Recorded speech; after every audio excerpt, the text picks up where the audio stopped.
Fruit नहीं खा रहा है, जल नहीं पी रहा है, मानो हम जैसे हो कि हमें कोई कहे हम तो पीते हैं जल, नहीं, मानो नहीं कंट्रोल हो तो जल पी के ही कर रहे हैं। अच्छा, अब मेरे से कोई कह दे भैया तुम्हें जल नहीं पीना है, चाय दूध नहीं पीनी है आज तो निर्जला है, और मानो मैं अन्न जल छोड़ दूँ, आज जल और दूध छोड़ दिया आज मैंने, मानो, और दिन भर मैं चिंता नहीं करता रहा, चाय चाहिए थी, चाय तो मिली नहीं, मन तो चाय में ही घूम रहा है, मन तो जल में ही घूम रहा है, दूध ही मिल जाता है 1 कप, उसी से काम चला लेते।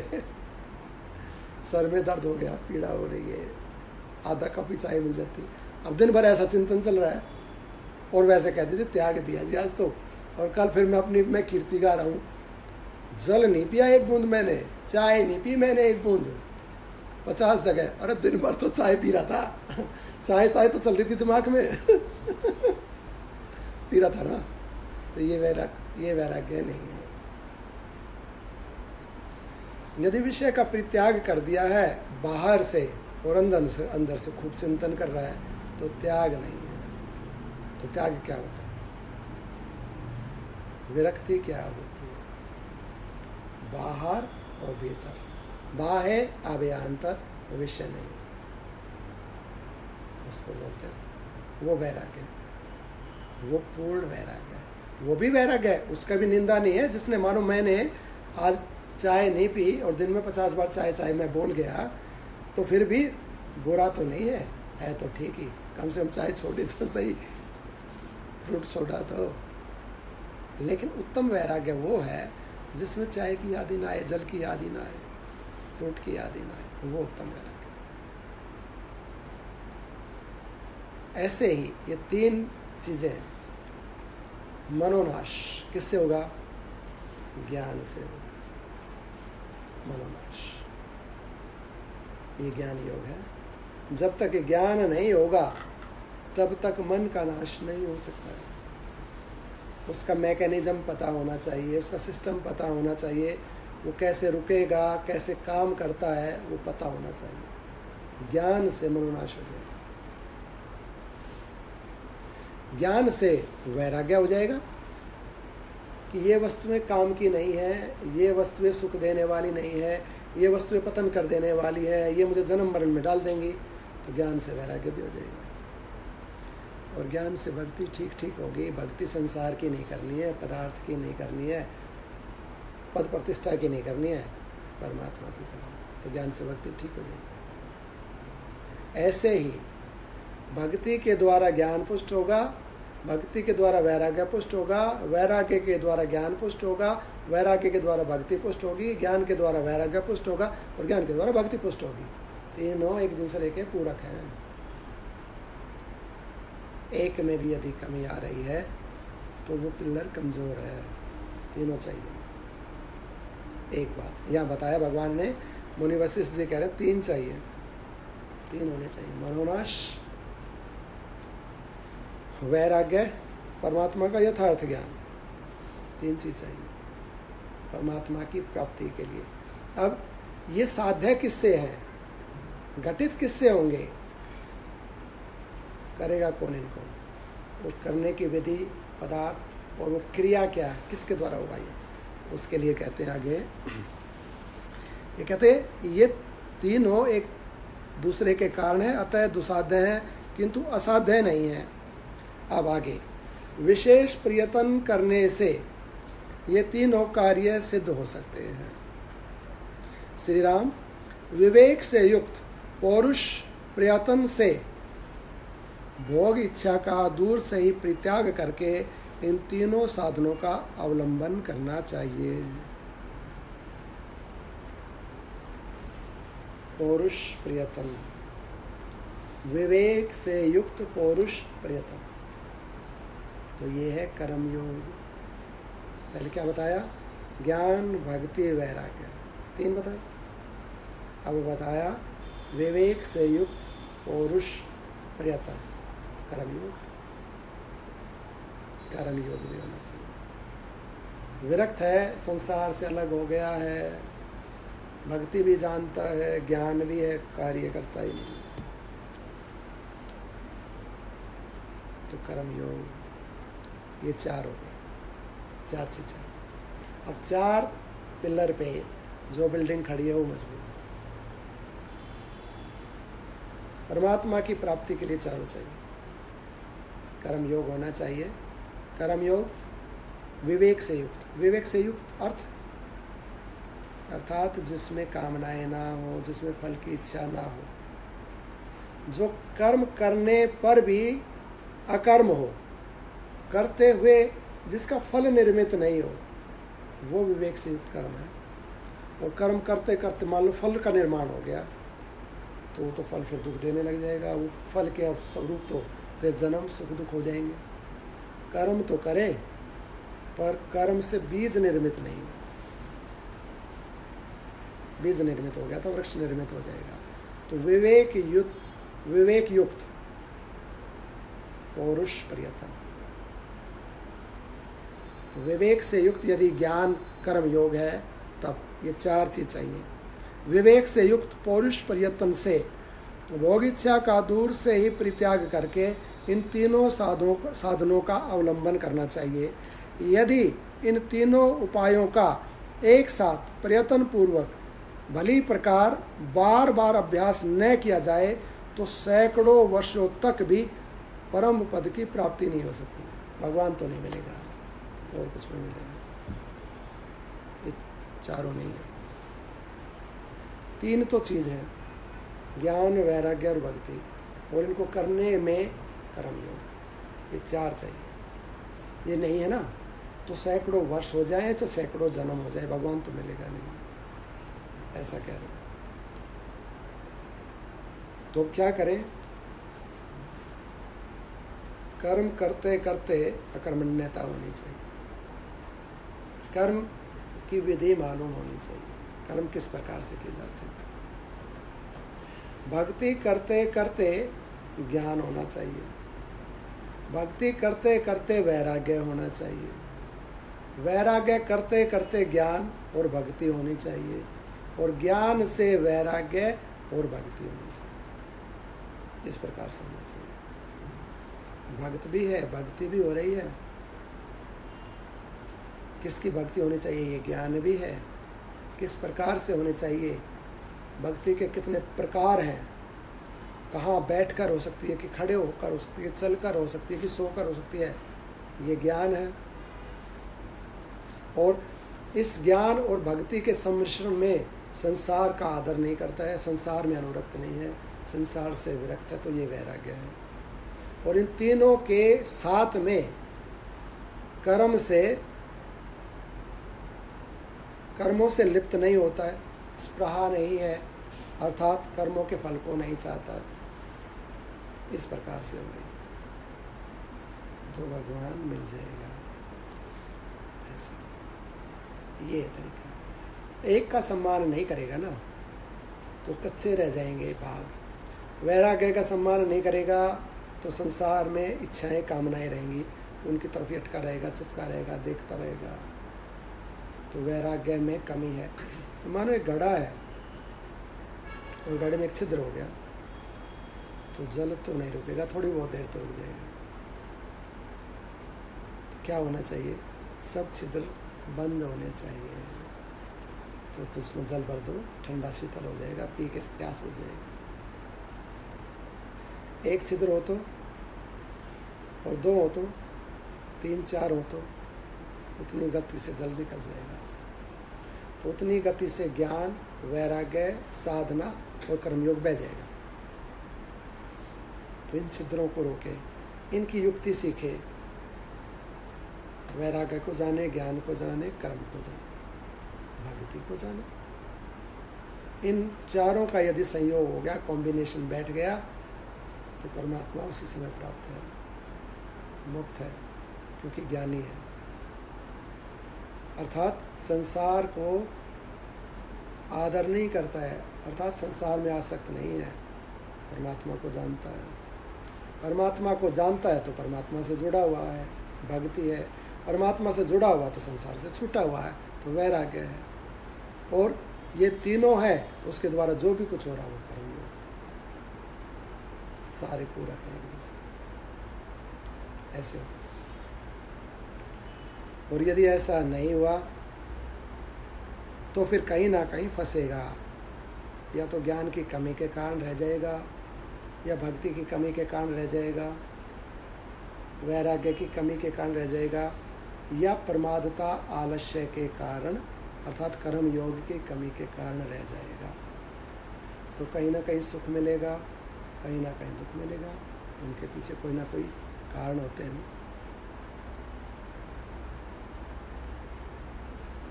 एक झोली में फूल भरे हैं, एक झोली में कांटे, एक झोली में फूल भरे हैं, एक झोली में कांटे, तेरे बस में कुछ भी नहीं है, तेरे बस में कुछ भी नहीं, ये तो बांटने वाला बांटे, अरे कोई कारण होगा, अरे कोई कारण होगा, अरे कोई कारण होगा, अरे कोई कारण होगा।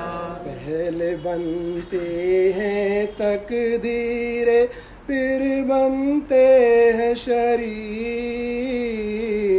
पहले बनती है तकदीरें, फिर बनते हैं शरीर। कोई राजा कोई भिखारी, कोई राजा कोई भिखारी, कोई संत फकीर, अरे कोई कारण होगा, अरे कोई कारण होगा, अरे कोई कारण होगा, अरे कोई कारण होगा। नाग बिडस ले तो मिल जाए किसी को जीवन दान, नाग बिडस ले तो मिल जाए किसी को जीवन दान, चींटी से भी मिट सकता है, चींटी से भी मिट सकता है किसी का नाम निशान, अरे कोई कारण होगा, अरे कोई कारण होगा, अरे कोई कारण होगा, अरे कोई कारण होगा। धन का बिस्तर मिल जाए पर नींद को तरसे नैन, धन का बिस्तर मिल जाए पर नींद को तरसे नैन, धन का बिस्तर मिल जाए पर नींद को तरसे नैन, धन का बिस्तर मिल जाए पर नींद को तरसे नैन, कांटों पर भी सो करके, कांटों पर भी सो करके किसी के मन को चैन, अरे कोई कारण होगा, अरे कोई कारण होगा, अरे कोई कारण होगा, अरे कोई कारण होगा। सागर से भी बुझ ना पाए कभी किसी की प्यास, सागर से भी बुझ ना पाए कभी किसी की प्यास, कभी बूंद में हो जाती है, कभी बूंद में हो जाती है पूर्ण मन की आस, अरे कोई कारण होगा, अरे कोई कारण होगा, अरे कोई कारण होगा, अरे कोई कोई कारण होगा। मंदिर मस्जिद में जाकर भी कभी मिले ना ज्ञान। मंदिर मस्जिद में जाकर भी कभी मिले ना ज्ञान। कभी मिले मिट्टी से मोती, कभी मिले मिट्टी से मोती, पत्थर में भगवान। अरे कोई कारण होगा, अरे कोई कारण होगा, अरे कोई कारण होगा, अरे कोई कारण होगा, अरे कोई कारण होगा, अरे कोई कारण होगा। मंदिर मस्जिद में जाकर भी कभी मिले ना ज्ञान। कभी मिले मिट्टी में मोती, पत्थर में भगवान। सब चीज़ों के पीछे कारण है, सिस्टम है। यदि हम उस तरीके से कार्य करेंगे तो हमें परमात्मा की प्राप्ति हो जाएगी, और यदि इस तरीके से नहीं करेंगे तो संसार की दुख की प्राप्ति हो जाएगी। सबके पीछे कारण है। मुनि कहते हैं,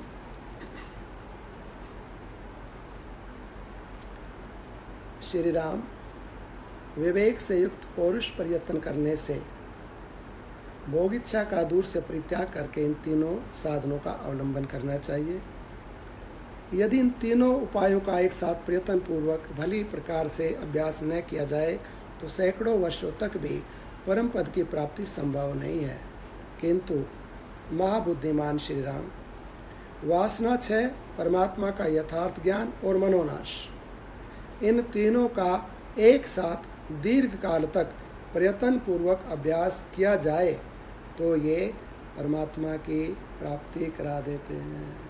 ये परमात्मा रूपी परम पद रूपी फल देते हैं। वासना क्षय विज्ञान मनोनाशा महामते समकालम चिराभ्यासा भवति फलदा मुने। वासना क्षय विज्ञान मनोनाशा, ज्ञान मनोनाश, वासना क्षय समकाल है, एक काल में एक साथ। चिरा अभ्यासात, चिरकाल तक यदि इसका अभ्यास किया जाए, भवंती फलदा मुने, तो परमात्मा की प्राप्ति होती है, फल की प्राप्ति होती है। इन तीनों का चिरकाल तक प्रयत्न पूर्वक अभ्यास करने से अत्यंत दृढ़ हृदय ग्रंथियां निशेष रूप से टूट जाती। हृदय ग्रंथि अर्थात अज्ञान नष्ट हो जाएगा, और अज्ञान ये मोह अर्थात जीव भाव नष्ट हो जाएगा, और जीव भाव के नष्ट होते ही परमात्मा सिद्ध हो जाएगा। इन चारों का एक साथ अवलंबन, तीन उपाय हैं, चौथा कर्मयोग है। तो इन तीनों का चिरकाल तक अभ्यास प्रयत्न पूर्वक करना चाहिए। श्री राम, यह संसार की दृढ़ स्थिति सैकड़ों जन्म जन्मांतरों से मनुष्यों के द्वारा अभ्यस्त है, अतः चिरकाल तक अभ्यास किए बिना वह किसी तरह भी नष्ट नहीं हो सकती। सैकड़ों जन्म जन्मांतरों से मनुष्यों के द्वारा अभ्यस्त है ये संसार की स्थिति, अर्थात जो हम संसार में रहते हैं और हमारे मन में जो संसार रहता है, ये सैकड़ों अनंत जन्मों से हमें इसका अभ्यास है, हम इसमें रहते आए हैं, ऐसा इसको मानते आए हैं, इसलिए ये सहज टूटेगी नहीं। चिरकाल तक हमें संसार का अभ्यास है, और चिरकाल तक इन तीनों साधनों का अभ्यास करने से ये स्थिति टूटती है। अतः चिरकाल तक अभ्यास किए बिना वह किसी तरह नष्ट नहीं हो सकती। इसलिए चलते फिरते, श्रवण करते, स्पर्श करते, सूंघते, खड़े रहते, जागते, सोते, और फिर आगे कह दिया सभी अवस्थाओं में, सोते, जागते, खाते, पीते, चलते, कहते सुनते ये कहा, और फिर आगे एक वाक्य कहा कि सभी अवस्थाओं में परम कल्याण के लिए इन तीनों उपायों के अभ्यास में लग जाना चाहिए। परम कल्याण परमात्मा को कहते हैं। तो परमात्मा की प्राप्ति के लिए खाते पीते उठते बैठते चलते भक्ति, ज्ञान और वैराग्य चलना चाहिए। किसी भी क्षण, किसी भी क्रिया में, किसी भी देश, किसी भी काल में ये छूटे नहीं। बोलते हुए भी भक्ति, सुनते हुए भी भक्ति, बोलते हुए भी वैराग्य अर्थात मान नहीं चाहना, सुख नहीं चाहना, सुनते हुए भी वैराग्य कि मुझे ये मिल जाए, वो लोक मिल जाए, मेरा बेटा पोता ठीक हो जाए, उसका विवाह हो जाए, उसका ये फल मिल जाए। तो सुनते हुए भी, खाते हुए भी भक्ति, खाते हुए भी ज्ञान, खाते हुए भी वैराग्य, सोते चलते जागते करते बैठते रोते हंसते ज्ञान वैराग्य भक्ति तीनों होने चाहिए। और इसका चिरकाल तक अभ्यास करेंगे तो परम कल्याण की, परमात्मा की प्राप्ति हो जाएगी। तत्वज्ञों का मत है कि वासनाओं के परित्याग के समान ही प्राणायाम भी एक उपाय है। इसलिए वासना परित्याग के साथ साथ प्राण निरोध का भी अभ्यास करना आवश्यक है। वासनाओं का भली भांति परित्याग करने से चित्त भुने हुए बीज के समान अचित्त रूप हो जाता है और प्राण स्पंदन के निरोध से चित्त अचित्त रूप हो जाता है। इसलिए तुम जैसा उचित समझो वैसा करो। दो रीतियाँ, एक तो ये ज्ञान भक्ति वैराग्य और एक है समाधि। इससे भी परमात्मा प्राप्त हो जाएगा। इस तरीके से हम संसार में रहेंगे, कार्य होते रहेंगे, सब कुछ समाधि है। ये भी इस तरीके से यदि जीवन चलेगा तो मानो भक्ति में, ज्ञान में, वैराग्य में, समाधि में है। तो समाधिस्थ होकर उसके द्वारा क्रियाएं घटित हो रही हैं। उसका खाना पीना चलना सोना जागना रोना हंसना सब समाधि है। एक तो ये समाधि का तरीका है। और दूसरा बैठ जाए और प्राण को रोक कर और परमात्मा से एक हो जाए तो भी चित्त विलीन हो जाए। दूसरा ये तरीका है। आगे कहते हैं मुनि, जो तुम्हें रुचि वो करो, जो उनसे अच्छा लगता है। तो समाधि में बैठ के एक स्थान में तो बड़ा मुश्किल है। प्राणायाम के द्वारा मन को रोकना बहुत कठिन है, वो आसान नहीं है। उसके लिए अष्टांग योग के पहले 7 नियम पूरे करने पड़ेंगे, तब जाके मन रुकता है। वो बड़े कठिन सारे के सारे। और दूसरा एक ये भक्ति योग है, ये ज्ञान योग है, ये कर्म योग है। एक वो प्राणायाम का, समाधि का तरीका। कहते जो रुचि वैसा करो। इसलिए तुम जैसा उचित समझते हो समझो वैसा करो। चिरकाल तक प्राणायाम के अभ्यास से, योग अभ्यास में कुशल गुरु द्वारा बताई हुई युक्ति से, स्वास्तिक आदि आसनों की सिद्धि से और उचित भोजन से प्राण स्पंदन का निरोध हो जाता है। परमात्मा के स्वरूप का साक्षात अनुभव होने पर वासनाएं उत्पन्न नहीं होती। आदि, मध्य और अंत में कभी पृथक न होने वाले एकमात्र सत्य स्वरूप परमात्मा को भली भांति यथार्थ रूप से जान लेना ही ज्ञान है। परमात्मा को यथार्थ रूप से जान लेना ही ज्ञान है। यह ज्ञान वासना का सर्वथा विनाश कर देता है। यदि परमात्मा को जान लिया, ज्ञान योग की सिद्धि हो गई, तो वासना नष्ट हो जाएगी। तथा अनासक्त होकर व्यवहार करने से, अर्थात विरक्ति से, ज्ञान योग से, वैराग्य से, अनासक्त होकर व्यवहार करने से, संसार का चिंतन छोड़ने से, अर्थात भगवान का चिंतन करने से। 3 तरीके हैं। भगवान की भक्ति करने से, वैराग्य से और ज्ञान योग से, या फिर प्राणायाम से।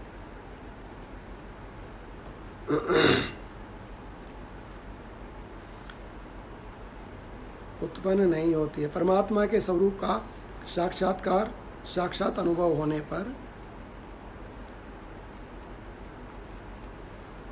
संसार का चिंतन छोड़ने से और शरीर को विनाशशील समझने से वासना उत्पन्न नहीं होती। जिस प्रकार पवन स्पंदन के शांत हो जाने पर आकाश में धूलि नहीं उठती, वैसे ही वासना का विनाश हो जाने पर चित्त विषयों में नहीं भटकता।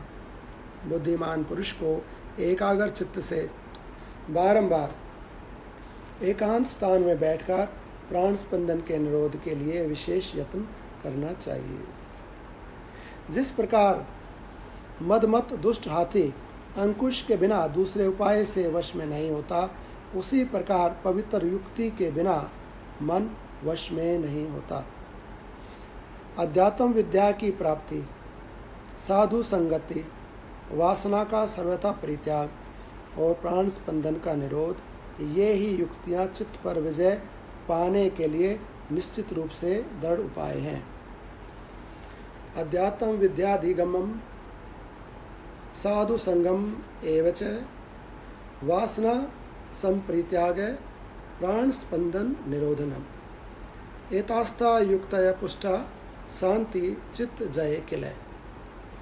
अध्यात्म विद्या धीगम्य, धी कहते हैं बुद्धि को, अध्यात्म विद्या धीगम्य हो जाए, अर्थात धी का गमन अध्यात्म विद्या में हो जाए। बुद्धि में अध्यात्म विद्या में बुद्धि, अर्थात हमारी बुद्धि में अध्यात्म विद्या बैठ जाए। एक बात साधु संगम एवच, और साधुओं का संग करने से। वासना संप्रीत्याग, वासनाओं को संपूर्ण रूप से परित्याग कर देने से। प्राण स्पंदन निरोधनम, और प्राण को रोक देने से। ये 4 उपाय। एतास्ता युक्त पुष्टा शांति चित्त जय किलय, ये युक्तियां हैं। इन युक्तियों का अवलंबन कर ले, कोई सी का भी कर ले, या फिर इन तीनों का कर ले। इसके द्वारा चित्त जय हो जाएगा, चित्त का किल निकल जाएगा, उसका जो दलदल है, मल है, वो छूट जाएगा। इनसे तत्काल ही चित्त पर विजय प्राप्त हो जाती है। उपयुक्त इन 4 युक्तियों के रहते जो पुरुष हठ से चित्त को वशीभूत करना चाहते हैं, उनके संबंध में मेरा यही मत है कि वे दीपक का परित्याग करके अंजनों से अंधकार का निवारण करना चाहते हैं। ये 4 उपाय हैं, इनके द्वारा चित्त वश में होता है। और जो इनको छोड़कर किसी और हट से हम तो ये खाएंगे नहीं, हम तो ये करेंगे नहीं, हम तो ऐसा नियम ले लेंगे, हम तो वैसे बैठ जाएंगे, हम तो वो विद्या पर, कोई भी यदि हट योग करेगा तो प्राण तो चित्त वश में नहीं होगा।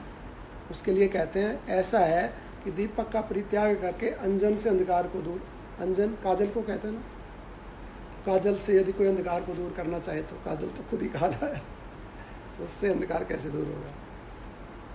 कहते हैं इनको छोड़ के यदि कोई अज्ञान को दूर करना चाहता है, चित्त को अपने वश में करना चाहता है, वो ऐसा है जैसे अंजन से अंधकार को मिष्ट करना चाहता है।